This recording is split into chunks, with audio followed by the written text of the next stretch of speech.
देखिए बच्चों, आज हम आपको बताएंगे पर परागण से लाभ।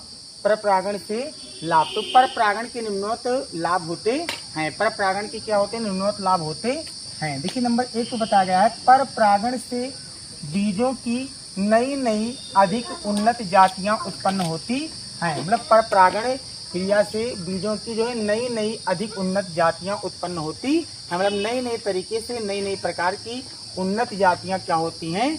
उत्पन्न होती हैं। दूसरा नंबर है, पौधों में नए लक्षणों का समावेश होता है। इसके अंतर्गत जो भी पौधे होते हैं उनमें नए नए लक्षणों को आपको देखने को मिलता है। तीसरा नंबर है, इनमें संकर ओज होता है। संकर ओज का अर्थ है बेटा, ध्यान दीजिएगा। संकर ओज का मतलब है कि जब इनके संकर ओज का अर्थ ही होता है कि माता पिता की अपेक्षा काफी लंबा व बड़ा। कहने का मतलब है कि जब इनके जो जनक पौधे होते हैं, जब ये निषेचन करेंगे, निषेचन के बाद जो इनके द्वारा जो पौधे उत्पत्ति होते हैं वो काफी लंबे भी होते हैं, बड़े होते हैं। मतलब अपने जनक पौधे के समान न होकर उनके अपेक्षा काफी लंबे और बड़े होते हैं। चौथा नंबर है, हानिकारक गुणों को पृथक करना। जो भी इनके अंदर हानिकारक गुण पाया जाएगा उसको पृथक करना। पृथक मतलब अलग किया जाता है। पांचवा नंबर है, संतति में जीवन संघर्ष की अधिक क्षमता होती है और ये नई संतानों को जन्म देने में, ध्यान दीजिएगा, देने में जीवन भर क्या करते हैं?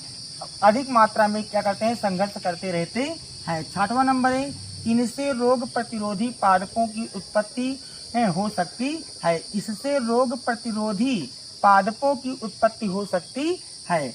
आगे देखिए, पर परागण से हानि। फिर डालेंगे क्या? पर परागण से हानि नंबर 1 बताएंगे, या पर परागण से निम्नवत हानियां होती है। पर परागण से निम्नवत हानियां होती हैं। नंबर 1 है कि पर परागण के लिए माध्यम, बाह्य साधनों अथवा कारकों की आवश्यकता होती है। देखिए, पर परागण क्रिया में इसमें माध्यम की भी आवश्यकता होती है, बाह्य साधनों की भी आवश्यकता होती है और अन्य कारकों की आवश्यकता होती है। जैसे वायु द्वारा परागण होता है, जल द्वारा परागण होता है, जंतु द्वारा परागण होता है, चमगादड़ द्वारा परागण होता है, पक्षी द्वारा परागण होता है।